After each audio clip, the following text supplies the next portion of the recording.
Yeah, smooth shit, smooth shit. Put it on 'em, man. Yeah, yo, it's the morning crack of dawn and yawning and I'm swarming at you. Some days the sun rays is just God's way of smiling at you. Grandmama used to say, granddaddy passed away.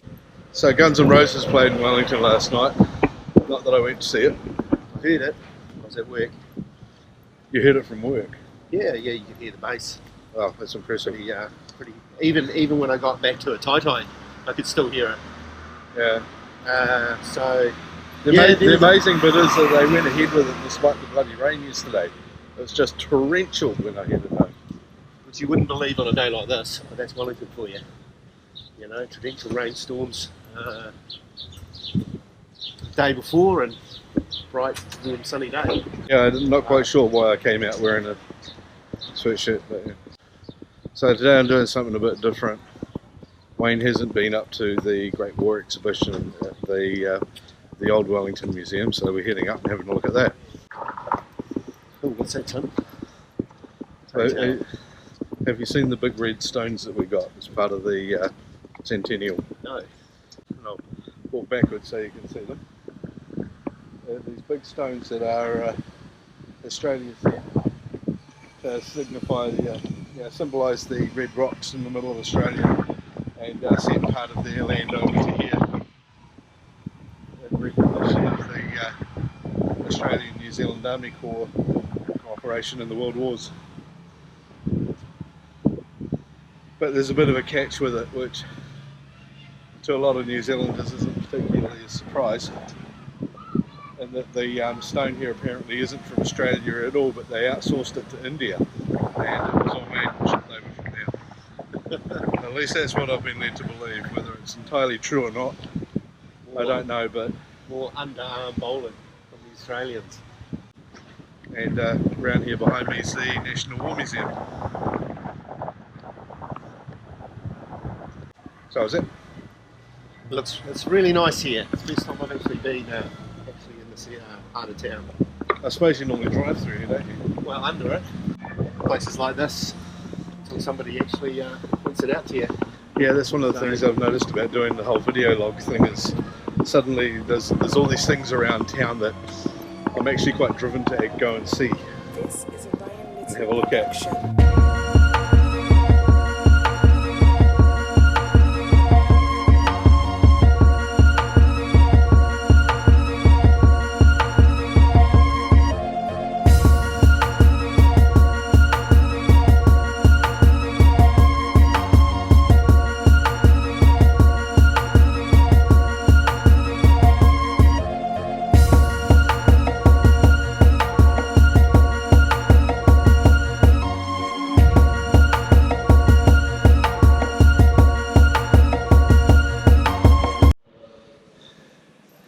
Here we go, entering the place.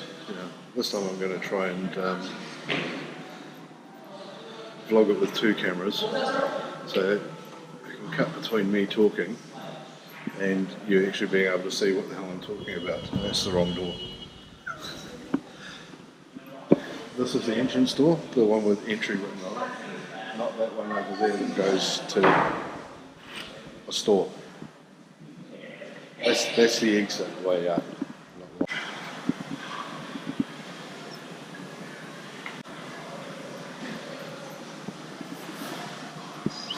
Yeah, the backdrop of Europe at the time, as it says, quite sort of informative information about the rulers. George V. The fascinating bit is when you read it all and learn that everything's sort of just disintegrated, and the entire European region went from a bit of tension in places and turned into a whole world war in less than 24 hours, basically. Won't go over it all here, but people should definitely come down and read this stuff. Also mixed in with all the histories, a lot of with all of the political history, there's a lot of social history here as well.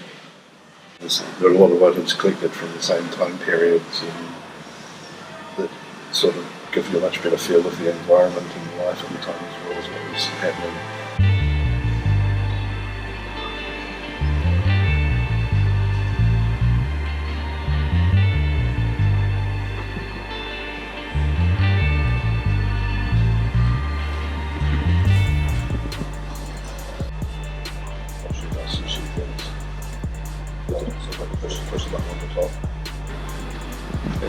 the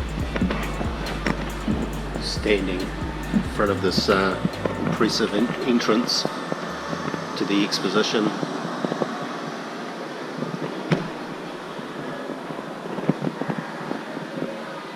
It's a gun cabinet. Just like living in that period, isn't it? And these forts here. So we're now standing in front of a pretty impressive model showing a underground or cross section of an underground fortification. I'm aware of one place in Auckland that I've been in. Which looks out over the harbour basically. Yeah, that's right. And you sort of go through like a tunnel complex and you come in to these open areas where obviously a gun emplacement used to be, like I'm sort of filming right now. The one up at White's Hill has got 3 large guns, which make these ones look tiny, frankly. We should go and check that right out.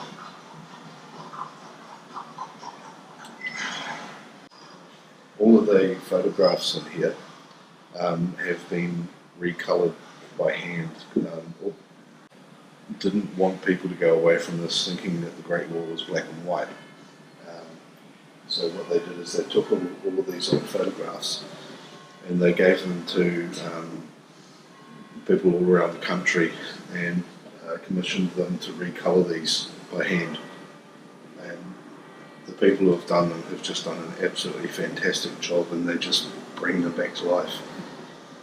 And the whole point of that was so that we know that it was a time that was just as real and just as in colour, even more so than now.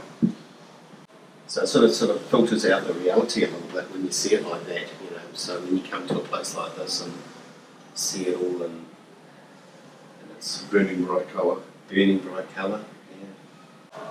Yeah, everyone's very familiar with seeing that as an American poster. But I believe that it was the UK campaign first. Americans just sort of dominated it afterwards. If that's bullshit, I'll just edit this out. With that Uncle Sam.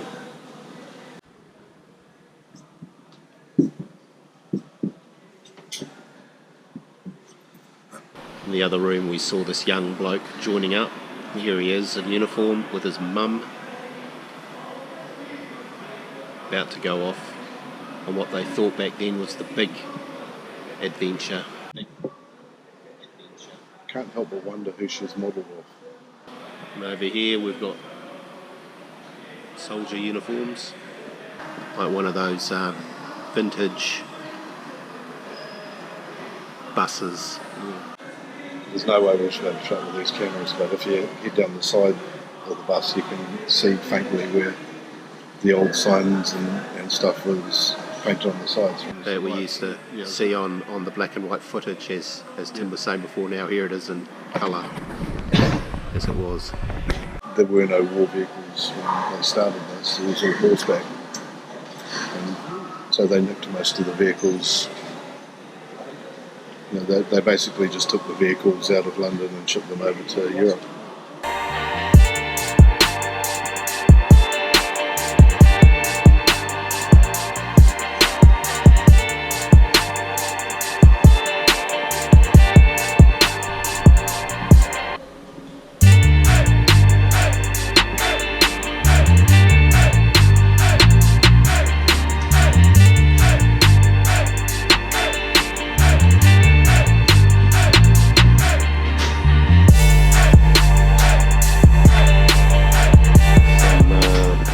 Classic German helmets from the area that we, I guess, people of our age group are kind of familiar with.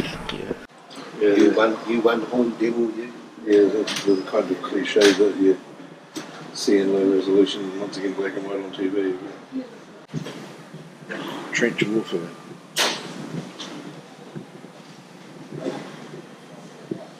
Can't have been a pleasant experience. Not that they were there to have a good time. So like the little pigeon in the background, that was the equivalent of the internet back then. One thing that always fascinates me looking at this one is it was in these trenches at the Somme where Tolkien wrote the first part of Lord of the Rings in Silmarillion, sitting in this ship.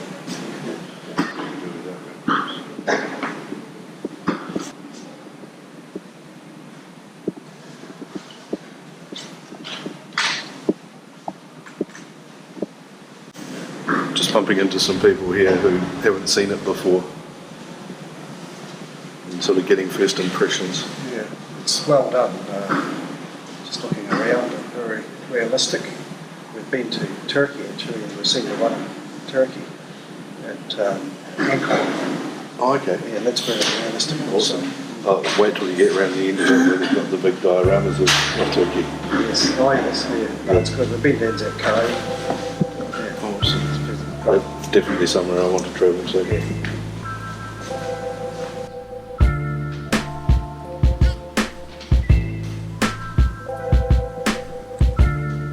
Probably a little bit too far away to make out the detail, but this is quite an impressive model of trench warfare.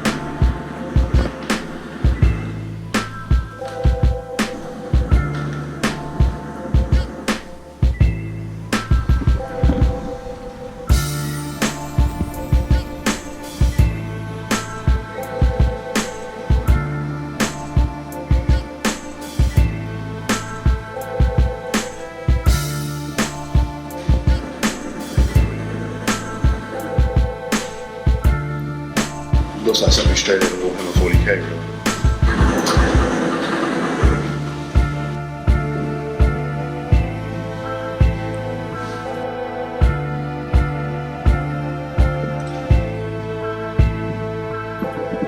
I like the way that they sort of like get the same guy. Yeah, they're following the story through.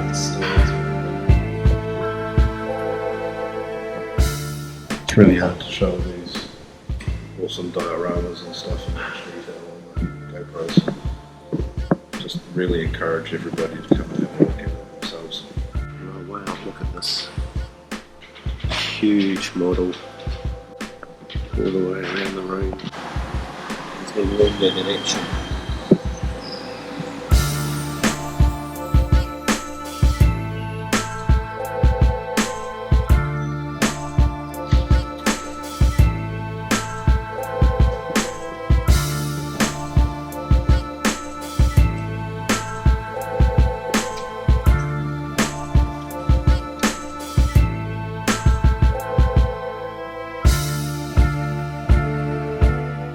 First hand grenades were improvised. Yeah.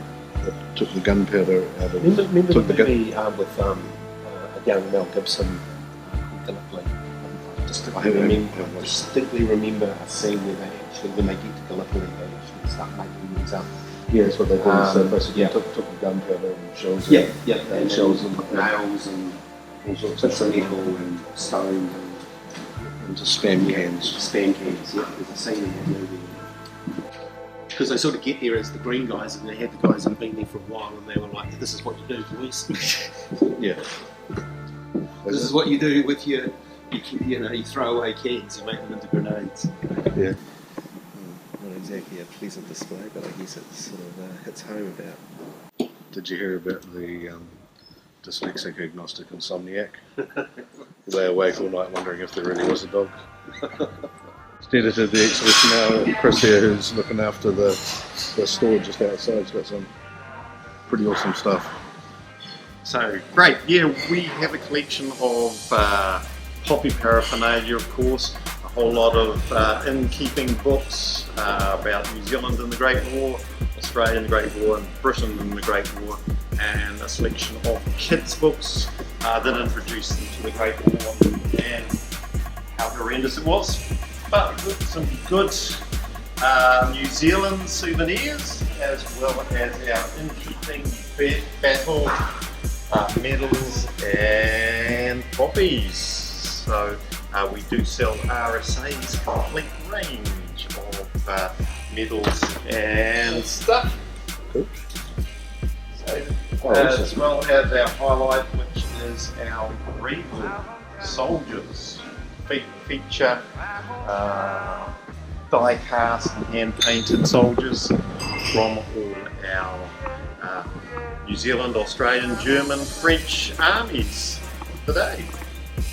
So that's practically us. As you can see, some fine stuff around our shop. Yeah, it's pretty awesome. I keep coming back in here wanting to buy the kit sets in particular. One day I'll actually get around to it when I've got some space and I'll do it. Oh, and some time to make them up. Exactly. Excellent. Thank you very much, Chris. Cheers. So yeah, come check this out when you have a look around here, definitely. Well, it was a quick trip around. I really like that when you leave the place, you walk out down this gangway here, which is basically heading down the same gangway and ships like the troops returning home would have seen when they got back. But yeah, this whole edge of the ship coming down was just a really nice finish to the whole thing. But anyway, what do you think? Oh, very impressed. That's a real, I think it's a 10 out of 10. And back out the door we tried to go into first, which was not the right one.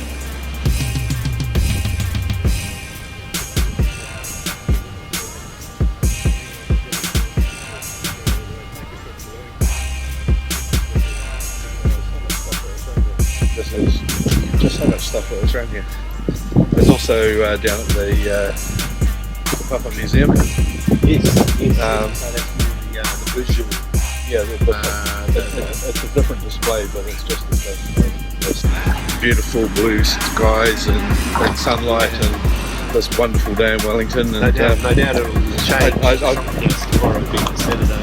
Yeah, well, I've just had enough of all this weather, so I really just want to go and sit in a small, dark, dank cube in a corner there with bad artificial light and a cheap monitor. And Horrible air conditioning. Yeah, we've got air conditioning. So that was a really great trip to the Great War Museum and the old Wellington Museum buildings. And up at the War Memorial. I'm heading off home now, end of the day, and picking up my son on the way.